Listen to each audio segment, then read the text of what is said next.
For the last few videos, we've been working on the body, but it's time to get back to the neck. In this video, I'm going to insert the truss rod, put the fretboard on, and quite possibly even put the peg head veneer on in preparation for carving in the next video. Now, the truss rod I'm going to use is an allied truss rod. Most of them look similar to this. There's slight variations on it. This one's got a small block up at the screw end and another one down at the other end. And this channel has been designed for the round bottom of the body of this truss rod. So I've got to relieve little sections at the top and the bottom to accommodate the blocks. That's pretty easy to do. Another thing I have to do is to give a little relief at the peg head end. I'm going to have my truss rod available from the top. It can be installed at the bottom if you like. But I need to relieve a little bit of room for the Allen nut that's here. I can carve that out by hand, or I can use a neat little router jig. This is a 1/2" core box bit, and I've installed it in my router with this custom base that I've built. It's got a 1/4 inch, well actually just a little bit less than a 1/4 inch spline on it that will ride inside the truss rod slot to create the pocket for the truss rod screw. I've also got a stop back here to keep me from going too far.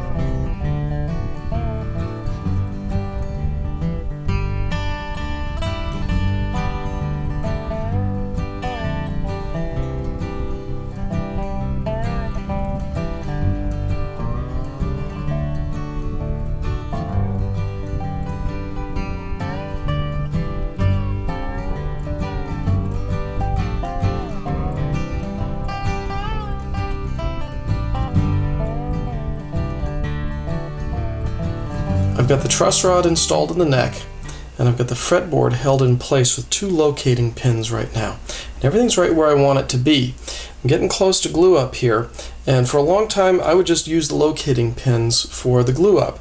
But sometimes I would have trouble finding where they belonged in the neck and wouldn't get absolutely accurate installs of my fretboards. So what I've done now is made some little scrap pieces. These are Paduk. These are some pieces from a ukulele I made a while ago. And I'm going to go ahead and glue them onto the neck right up here by the nut. And that way I won't need to use the pin anymore. I'll also be using a small block to hold the top of it in place. If I get all of those right, this pin down at the bottom will fall into the proper place, but I can also verify that that's accurate too because it's flush down here right now. I'm going to put this in with some CA. I could put it in with any other kind of glue, but in any case I don't want that glue wicking in and bonding the fretboard to the neck in any way prior to when I want to do it. So how I'm going to help that along is I'm going to clamp this in place, and then I'm going to wick a little CA in from the back side.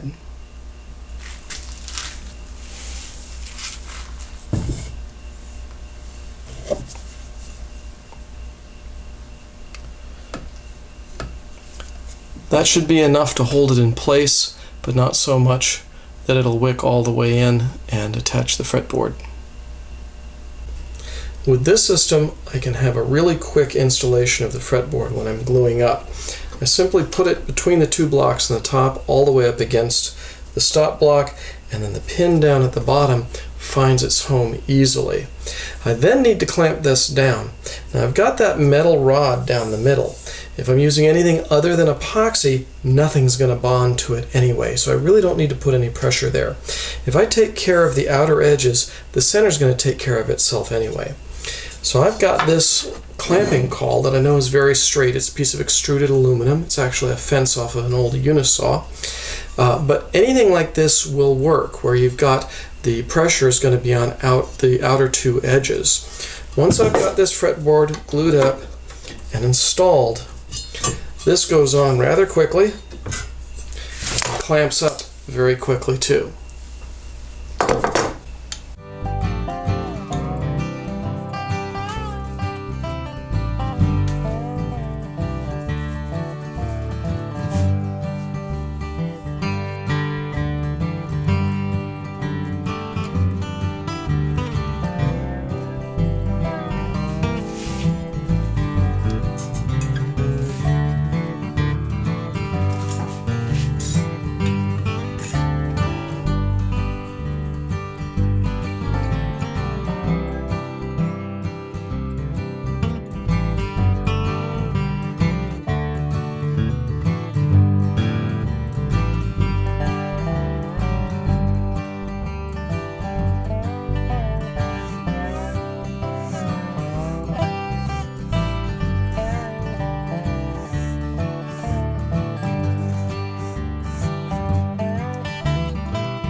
ready to carve.